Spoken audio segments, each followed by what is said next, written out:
Dewi Ratudewa resmi dilantik sebagai Ketua Tim Penggerak PKK Kota Palembang, Pembina Posyandu dan Ketua Dekranasda Kota Palembang untuk periode 2025-2030.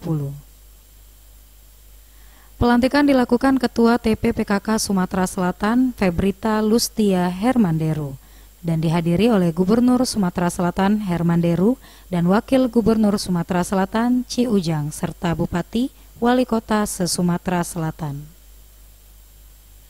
Dalam sambutannya, Ketua TP PKK Sumatera Selatan Febrita Lustia Hermanderu menekankan pentingnya sinergi antara pemerintah dan PKK demi meningkatkan kesejahteraan masyarakat.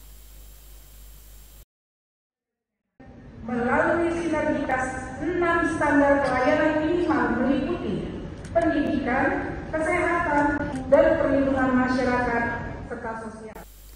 Usai dilantik sebagai Ketua TP PKK Kota Palembang, Dewi Ratudewa berkomitmen membawa PKK Kota Palembang menjadi motor penggerak dalam pembangunan sosial dan pemberdayaan masyarakat. Pelantikan se-Sumatera Selatan ya, 16 kabupaten kota ya.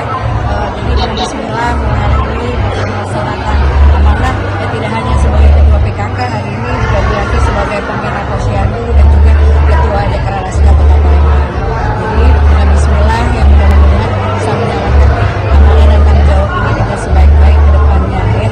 Yang kita laksanakan akan dikerjakan bersama berkoordinasi dengan juga Ibu Wakil Wali Kota Putri ya. Jadi berkoordinasi dengan pengurus PKK se-Kota Palembang dan anggotanya beserta juga Posyandu ya, akan kita tata dengan sebaiknya dan kita laksanakan dan juga dekranasda untuk Kota Palembang kita naikkan dan kita laksanakan kembali pada Kota Palembang.